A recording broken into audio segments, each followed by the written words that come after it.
Hi everyone, I'm Awais Kasim doing my PhD here in Germany. Today I'll walk you through the step-by-step guide on how to apply for a Master Scholarship, the DAAD Master Scholarship in Germany. When you're applying for a Master Scholarship in Germany, you need few documents. For example, your previous degrees and transcripts, language proficiency. For English, you can provide IELTS or TOEFL certificates, and the score varies. It depends on the program, so it may be 6 or 6.5 bands. If you are applying for a German TOEFL course, so you need B2 at least. Motivation letter, 2 letters of recommendations. Also, in some cases, you need work experience. But this point, if you are interested in applying, you need to write an email to the DAAD country office. They will give you reply accordingly on your situations. And you need a CV, a detailed CV. I have already uploaded another video on how to write an effective CV. You will find the link in the description of this video. For masters, you don't need any admission or acceptance from prospective supervisor. You just need to go on the DAAD website and apply on that portal. Once you arrive in Germany after your selection, then you have the option to apply for multiple universities. So you have multiple options here in Germany. There are multiple scholarships for masters in the DAAD portal. So for example, this one is for Pakistan. I will paste this link in the description. You can search it.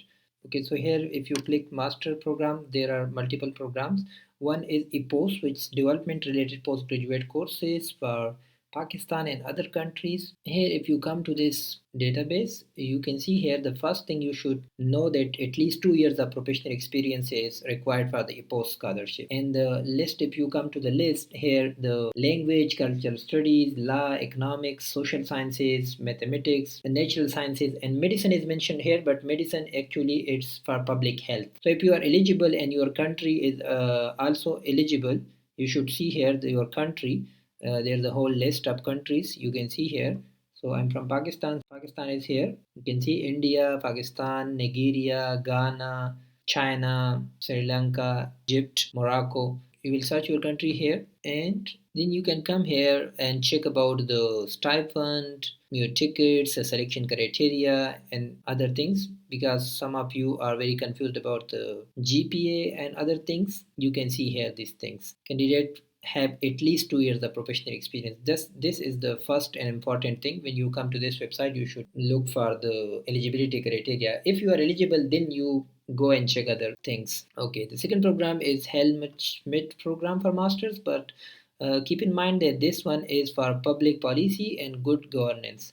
It means that if you are a student from law, economics, political science, or sociology, then this one is good for you. Then another one is for architecture graduates, one is for visual communication and film arts, fine arts, design, and similarly one is for music students, one is for performing arts. So if your field is like this, you can have a look here. I'll drop this link in the description of the video. And also for the Helmut Schmidt Foundation, you can see who can apply here. So you need professional experience as well for this one internship, but it's not mentioned how much professional experience do you need. For more information, you can email your country DAAD office. At this stage, you just need to apply on the DAAD portal for scholarship. If you still have some questions, drop them in the comments. See you in the next video. Thanks for watching.